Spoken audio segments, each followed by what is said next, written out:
अंबाला में रैली के दौरान बोले पीएम मोदी, धाकड़ है हरियाणा और मैंने भी 10 साल चलाई धाकड़ सरकार। पीएम मोदी ने विपक्ष पर साधा निशाना, कहा 4 चरणों में चारों खाने चित विरोधी। कुरुक्षेत्र में आम आदमी पार्टी के प्रत्याशी के लिए पंजाब के सीएम भगवंत मान ने संभाला मोर्चा। कैथल में रोड शो कर बीजेपी पर किया वार, कहा हम संविधान बचाने की लड़ रहे हैं लड़ाई।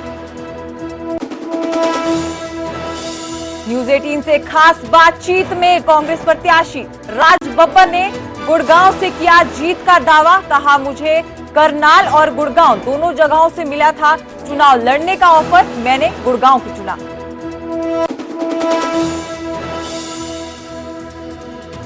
राहुल फाजिलपुरिया के समर्थन में दुष्यंत चौटाला ने निकाला रोड शो। प्रचार के दौरान भूपेंद्र सिंह हुड्डा पर किया वार, बोले पूरी तरह से कांग्रेस का पत्ता काटकर मानेंगे हुड्डा।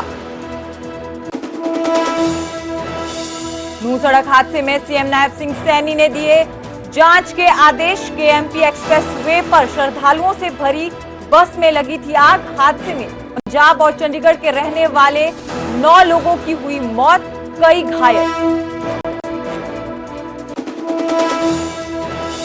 टोहाना में हुए हमले को लेकर सुभाष बराला का कांग्रेस पर बड़ा आरोप, किसानों की आड़ में हुआ राजनीतिक षड्यंत्र, कांग्रेस के लोगों का है रोल, पहले से सुनियोजित था ये हमला। जाखल गांव में अशोक तंवर और बराला के काफिले पर हुआ था हमला।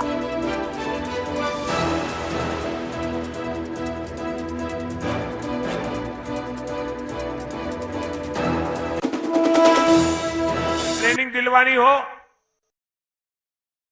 को सुविधा देने के लिए एक पैसे का मुंह नहीं देखती है। आज हजारों खिलाड़ियों को टॉप जैसी योजना का लाभ मिल रहा है। इसके तहत हर खिलाड़ी को भारत सरकार हर महीने 50,000 रुपए से ज्यादा दे रही है।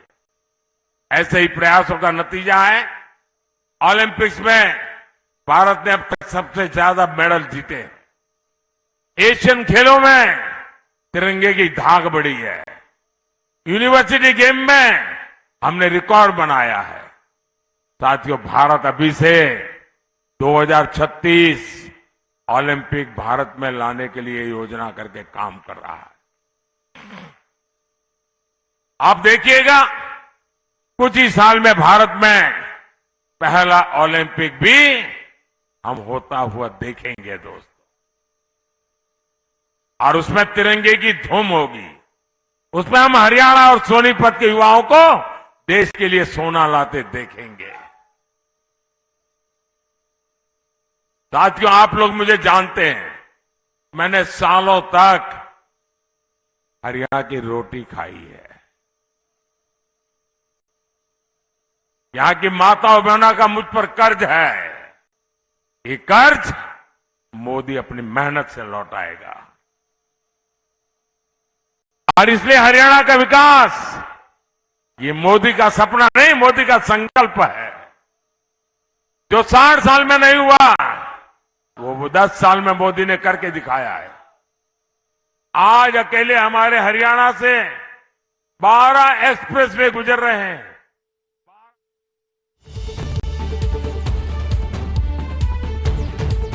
तो पीएम मोदी गोहाना पहुंचे हैं, जहां पर वो जनसभा को संबोधित कर रहे हैं। इससे पहले पीएम मोदी अंबाला में थे।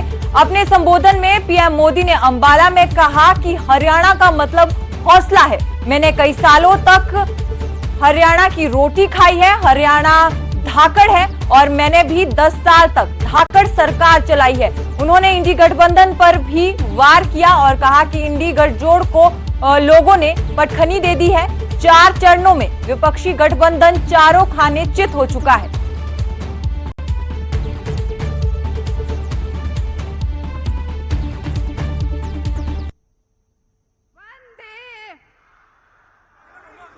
निवेदन करना चाहूंगी नवीन जिंदगी नारू। हरियाणा यानी हौसला, और तभी तो हरियाणा धाकड़ है, धाकड़। और मोदी ने तो कई सालों तक हरियाणा की रोटी खाई है।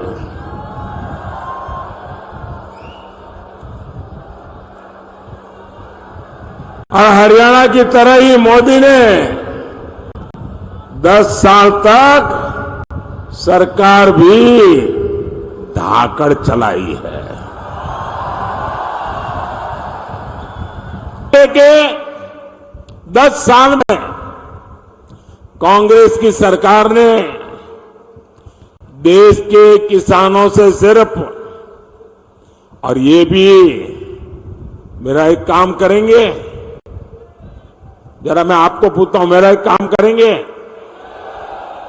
जरा हाथ ऊपर करके बताइए, करेंगे? ये मैं जो आंकड़ा बोलता हूं याद रखेंगे? किसानों को जाके बताएंगे? धीरे धीरे हाथ नीचे हो रहा है, बताएंगे? कांग्रेस के जमाने में सिर्फ 7.5 लाख करोड़ रुपए का अनाज एमएसपी पर खरीदा गया था कांग्रेस के जमाने में। 10 साल में कितना? 7.5 लाख करोड़ का एमएसपी पर अनाज खरीदा गया था। ये किसानों के नाम पर राजनीति करते हैं ना। 10 साल में 7.5 लाख करोड़। और मोदी ने क्या किया? 10 साल में 20 लाख करोड़ रुपए का एमएसपी में हमने किसानों से अनाज खरीदा, यानी 3 गुना अनाज एमएसपी पर खरीदा गया है।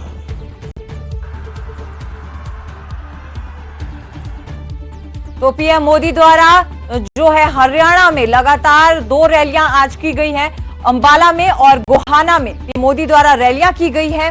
आपको बता दें कि 2 रैलियों से पीएम मोदी ने कई लोकसभा सीटों को साधने की कोशिश की है, चाहे वो सोनीपत हो, रोहतक हो, अंबाला हो या करनाल हो। तो आज 2 अहम रैलियां बीजेपी की तरफ से जो है पीएम मोदी ने की है और पीएम मोदी ने बंतो कटारिया, मोहनलाल बड़ौली के पक्ष में जो है समर्थन मांगा है, लोगों से वोट की अपील की है। तो अंबाला में विजय संकल्प रैली के दौरान उन्होंने इंडी गठबंधन पर निशाना साधा, कहा कि चारों चरणों में विपक्षी पहले ही चित हो चुके हैं।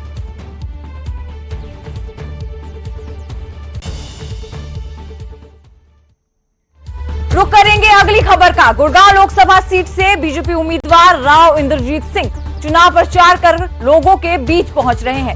इसी कड़ी में वो आज ओल्ड गुरुग्राम पहुंचे, जहां उन्होंने विकास के नाम पर वोट मांगे। साथ ही साथ दावा किया कि बीजेपी को हर वर्ग का प्यार और समर्थन मिल रहा है और लोग उन्हें ही देंगे।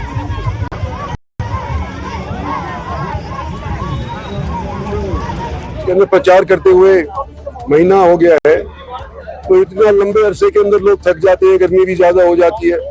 तो शायद मैं सोच रहा था कि भी जोश लोगों का कम होगा, संख्या लोगों की कम होगी, लेकिन रोज आना मैं जो देख रहा हूँ, अगला दिन पहले से बेहतर हो गुजरता है। और डेवलपमेंट के नाते हम कर रहे हैं। ये पुराने गुड़गांव के अंदर मैं जा रहा हूँ, वहाँ पर मेट्रो का जिक्र मैंने किया है, द्वारका एक्सप्रेसवे का जिक्र किया है, जो 9,000 करोड़ का खर्च होकर के बन चुका है, उसका उद्घाटन हो चुका है। बॉम्बे एक्सप्रेसवे, रेवाड़ी के अंदर एम्स, ये डेवलपमेंट के मुद्दे हैं जिसके ऊपर मैंने जिक्र किया है और वोट मांग रहा हूँ। और अब बात न्यूज 18 की खास पेशकश खुला अखाड़ा की करेंगे। न्यूज 18 का कारवां सोनीपत पहुंचा, जहां खुला अखाड़े में सभी पार्टियों के प्रतिनिधियों ने शिरकत की और जनता के सवालों के जवाब दिए। देखिए ये खास रिपोर्ट। 70 साल कांग्रेस के राज में 70 में उसने क्या किया? बीजेपी जा रही है और कांग्रेस प्रदेश में भी और देश में आ रही है। 10 साल मुख्यमंत्री रहा भूपेंद्र सिंह हुड्डा, जात को देख के वोट नौकरियां देता था और पैसे देख के वोट देता। शाह साहब ने 5 पीजीआई एम्स, शाह साहब ने इतने काम किए थे तो सोनीपत से उनको हरा क्यों दिया? पहले आप वो बात बताओ कि आपका मन क्यों बदला? मन कोई बात नहीं, बदलता रहता है। इसका मतलब आपने बीजेपी से ये नहीं पूछा कि वो कौन सी वॉशिंग मशीन ले रहे हैं, कि चंद्रबाबू नायडू हो तो वो दूसरा धुला हुआ। इनसे पूछे केजरीवाल को कौन सी वॉशिंग मशीन में धोया इन्होंने? ये हमारी बात करते हैं।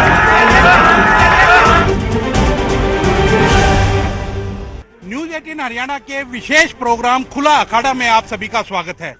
आज हमारी टीम पहुंची है सोनीपत लोकसभा के अंदर, और सोनीपत लोकसभा एक विशेष लोकसभा है। पिछली बार की अगर बात करें तो भूपेंद्र सिंह हुड्डा यहां से चुनाव लड़े थे, हालांकि वो कुछ वोटों से हार गए थे, और रमेश कौशिक यहां से चुनाव जीते थे।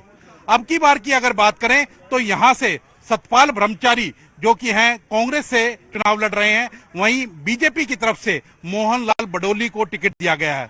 आईएनएलडी के उम्मीदवार भी मैदान के अंदर हैं, जननायक जनता पार्टी के उम्मीदवार भी मैदान के अंदर हैं। सभी पार्टियों के नेताओं से बात करेंगे और उनसे जानेंगे कि क्या मुद्दे हैं जिनके ऊपर अब की बार चुनाव हो रहा है, कौन सी पार्टी जीतेगी, कौन सी पार्टी हारेगी, क्या दावे हैं पार्टियों के, उनसे बात करेंगे। जैसा कि मैं सबसे पहले बीजेपी से शुरुआत करता हूं, क्योंकि बीजेपी की सरकार रही है 10 साल तक, तो उन्हीं से सवाल बनते हैं। तो दिनेश अत्री हमारे साथ हैं, उनसे पूछेंगे। अत्री जी, आपके पिछले सांसद थे रमेश कौशिक, 2 बार से लगातार सांसद थे। अब की बार ऐसी क्या स्थिति उत्पन्न हुई कि उम्मीदवार बदलना पड़ गया? देखो, ये पार्टी की हाईकमान का या ऊपर वालों का फैसला होता है, जो ये नरेंद्र मोदी और अमित शाह जी, नड्डा जी का फैसला है। अब उन्होंने क्या देखा और मोहनलाल जी जो रमेश कौशिक जी थे, 10 साल उन्होंने भी डट के काम किया सोनीपत में। उन्होंने क्या काम किया? उन्होंने यहाँ के जितने 8 तो हाईवेज जो सोनीपत के संपर्क में है, आज आप जाकर देखो 10 साल पहले का जो सोनीपत था और 10 साल जो अब सोनीपत है, उसका नक्शा ही बदल दिया। आप कहेंगे एक सांसद का जो काम होता है, हाईवेज 8 हाईवेज कनेक्ट करते हैं, रेलवे कोच फैक्ट्री, खरखोदा में मारुति, तो ये इतने अनेकों बहुत सारे काम हैं जो रमेश कौशिक जी ने बहुत सरलता से किए। सरकार ने कुछ नहीं किया? अभी नहीं, प्रदेश सरकार ने भी किया। प्रदेश सरकार की ने जो किया, प्रदेश सरकार ने किया कि ईमानदारी से शासन को चलाया, ईमानदारी से शासन को चलाया। छिकारा जी, सुरेंद्र छिकारा है कांग्रेस से, कह रहे ईमानदारी से शासन को चलाया है, और अनेकों काम गिनवा रहे हैं कि रमेश कौशिक ने यहाँ किए हैं, जो कि सांसद थे यहाँ के। लेकिन उम्मीदवार ही बदल दी आपकी बार, तो मोहनलाल बडोली आ गए। मेरे को तो एक समझ नहीं आ रही, रमेश कौशिक को टिकट मिला नहीं, मोहनलाल बडोली को टिकट मिला है।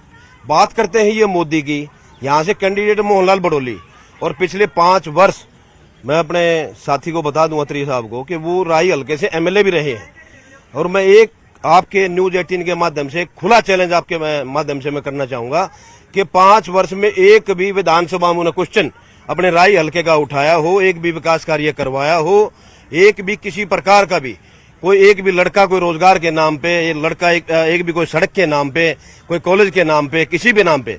कमाल की बात करते हैं, मोदी के नाम पे वोट मांगते हैं, बोला जी हाईवेज बनवा दिए, ये बनवा दिए। वो गडकरी ने बनवाए, विधायक ने क्या बनवाए 5 वर्ष में? सत्ता का लेकिन ये जो चुनाव है वो लोकसभा का ही चुनाव है। नितिन गडकरी के अगर वो काम गिनवा रहे हैं तो कोई बुराई नहीं है। लेकिन 5 वर्ष में वो विधायक जो रहा, कम से कम वो अपनी भी तो बता दे कि मैंने ये किया। लेकिन अब एक बात मैं आपको बताना चाहता हूँ कि बीजेपी जा रही है और कांग्रेस प्रदेश में भी और देश में आ रही है।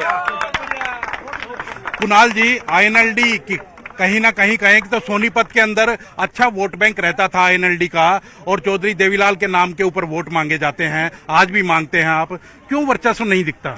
देखिए, बिल्कुल इंडियन नेशनल लोकदल का जो सोनीपत में वजूद था और अब भी है, वो इसलिए है क्योंकि अगर हम बात करें इंडियन नेशनल लोकदल की, केएमपी का जो नींव की पत्थर रखी थी वो चौधरी ओम प्रकाश चौटाला जी ने रखी थी। अगर गवाना के अंदर शुगर मिल बनवाया था, वो परम पूजनीय चौधरी ओम प्रकाश चौटाला जी ने बनवाया था। मुरतुल के अंदर अगर लड़कियों का कॉलेज बनवाया, चौधरी ओम प्रकाश चौटाला जी ने बनवाया। आज सोनीपत के अंदर, गवाना के अंदर, खरखोदा के अंदर, गन्नौर अगर नई अनाज मंडी, नई सब्जी मंडी बनवाई, चौधरी ओम प्रकाश चौटाला जी ने बनी। लेकिन लगातार पूरे प्रदेश में एक आवाज आ रही है कि इंडियन नेशनल लोकदल वजूद की लड़ाई लड़ रही है, कैसे देखते हैं आप? इंडियन नेशनल लोकदल पार्टी सत्ता में थी, जब सत्ता में थी लोगों की भलाई के लिए काम किए, चाहे पेंशन की बात करें, बेरोजगारी भत्ता की बात करें। इंडियन नेशनल लोकदल उसके बाद 9 सीटें आई, 9 से 32 सीटें भी आई। हमारे 2 राज्यसभा में सांसद भी बने, हमारे 2 लोकसभा में सांसद बने। पिछली बार तो आपकी टिकट पर सुरेंद्र छिकारा लड़े थे, वो कांग्रेस में चले गए। वो देखिए, उनका पर्सनल वो है, निर्णय है कि वो जब हमारे यहाँ पे थे उन्होंने कहा, कोई दाने दिखे नहीं पार्टी में। नहीं, वो सबका पर्सनल व्यू है कि वो भाई किस पार्टी में। आजकल बहुत सारे लोग हैं जो अगर हम सुबह देखते हैं वो किस पार्टी में है, शाम को किसी पार्टी में, पर जो इंडियन नेशनल लोकदल का असली कार्यकर्ता चौधरी देवलाल जी की नीतियों में विश्वास रखता है, आज भी वो इंडियन नेशनल लोकदल पार्टी के साथ खड़ा हुआ जनता है। पार्टी से जानते हैं। हाँ जी गुप्ता जी बताइए, जननायक जनता पार्टी तो 4.5 साल तक सरकार में रही, लेकिन जैसे ही सरकार से अलग हुई एकदम बिल्कुल बिखर गई, खिंड गई, जैसे हरियाणवी में कहते हैं। ऐसा है जी, ये बिखराव हर पार्टी में होता है, क्योंकि काफी लोगों की अपेक्षाएं बहुत ज्यादा होती हैं, वो हमेशा सत्ता की तरफ भागते हैं। दूसरी बात, दुष्यंत जी सत्ता में रहे 4.5 साल, जनता ने उनको 10 सीटें दी थी, यानी 20%। सरकार में किराएदार की हैसियत से उन्होंने काम किया, लेकिन अपने एजेंडे के सारे काम उन्होंने पूर्ण करवाए सरकार में रह के। जैसे अभी मेरे बीजेपी के साथी कह रहे थे मारुति सांसद महोदय लाए हैं, मैं आपके चैनल के माध्यम से बताना चाहता हूं, सांसद का कोई रोल नहीं है और ना बीजेपी का कोई रोल है। इसको लाने वाला केवल और केवल दुष्यंत चौटाला लेकर के, दुष्यंत चौटाला कहाँ से लेके आए अगर सांसद का और बीजेपी का रोल? हाँ, मैं बताता हूँ ना जी, हमारी सरकार में हिस्सेदारी थी, विभाग हमारे पास था। अगर बीजेपी लाने वाली थी आई तो सेंटर से ही है, सेंटर से ही आई। ना, गलत कह रहे हो आप, स्टेट से आई है। स्टेट से आई है। आप सुनिए मेरी बात पूरी। 2014 से 2019 तक बीजेपी पूर्ण बहुमत थी। गुड़गांव से मारुति का एक यूनिट गुजरात में चला गया, उसको रोक नहीं पाया, नया ले आएंगे ये। अरे इतने भी बेगर्द हो गए कि अब 4.5 साल के बाद अब वो ठहराने लग गए। नहीं, बात बेगर्द की नहीं है, बात जो स्थिति है। जेजेपी कल भी स्पष्ट थी, आज भी स्पष्ट है और कल भी स्पष्ट रहेगी। दिनेश जी आपसे जानता हूं, आप लोगों के ऊपर आरोप लगते हैं केवल मोदी के नाम पर आप वोट मांगते हैं, धारा 370 के नाम पर, कहीं ना कहीं राम मंदिर के नाम पर। लोकल जो मुद्दे हैं उनको क्यों नहीं गिनवाते? महंगाई है और है ये जितने बेरोजगारी, ये मुद्दे पर क्यों? अभी देखो, अभी मैं ये कहना चाहूंगा कि अगर जो लोकल मुद्दों की बात करें तो लोकल मुद्दे जितने भी हैं हरियाणा में, अब मुझे एक चीज बताओ कि 10 साल में भारतीय जनता पार्टी ने ऐसा कौन सा काम नहीं किया जो करने लायक था? बेरोजगारी के ऊपर, एक मिनट, बेरोजगारी के ऊपर जो कहा जाता है, बगैर खर्चे बगैर पर्ची का रोजगार, एक गरीब बगैर क्षेत्रवाद के और बगैर किसी वंशवाद के रोजगार जब गरीब का बच्चों को रोजगार मिलता है ना, तो पता चलता है उस घर में दिए चलते हैं। जो सरकार जी ना 10 साल मुख्यमंत्री रहा है भूपेंद्र सिंह हुड्डा, जात को देख के वोट नौकरियां देता था और पैसे देके वोट देता। सुरेंद्र जी कह रहे हैं कि भूपेंद्र सिंह हुड्डा पैसे लेकर के नौकरी देते थे, हमने बिना पर्ची बिना खर्ची नौकरी की। देखिए, एक बात तो ये क्लियर है कि भारतीय जनता पार्टी ने 5 वर्ष में कोई काम, 5 वर्ष में कोई काम। क्या कहना चाह रहे हैं? कोच फैक्ट्री बीजेपी प्रवक्ता से पूछो, कोच फैक्ट्री कौन लाया था? उसको आप बताओ ना, भूपेंद्र हुड्डा लाए थे। कुल मिला के बात है, हुड्डा साहब ने 5 पीजीआई, एम्स, इन्होंने एक भी हॉस्पिटल बनाया। हुड्डा साहब ने इतने काम किए थे तो सोनीपत से उनको हरा क्यों दिया? देखो, खुद लड़ने के लिए आए थे, फिर भी हरा दिया आप लोगों देखो ने। उस टाइम मोदी ने जो पुलगांव में हमारे भाई मरवा के किससे शहीद करवा गए, उनके नाम पर वोट बटोरने का काम किया था। आपके सामने सारी बातें हैं, किस प्रकार झूठ खेला गया। पहले आप वो बात बताओ कि आपका मन क्यों बदला? आप 2019 में वहां से लड़े, 24 में अब यहाँ, क्या मन क्यों बदला? मन इसलिए बदला, मन कोई बात नहीं, बदलता रहता है। इसका मतलब आपने बीजेपी से ये नहीं पूछा कि वो कौन सी वॉशिंग मशीन ले रहे हैं कि चंद्रबाबू नायडू हो तो वो दूसरा दुल्हा हुआ।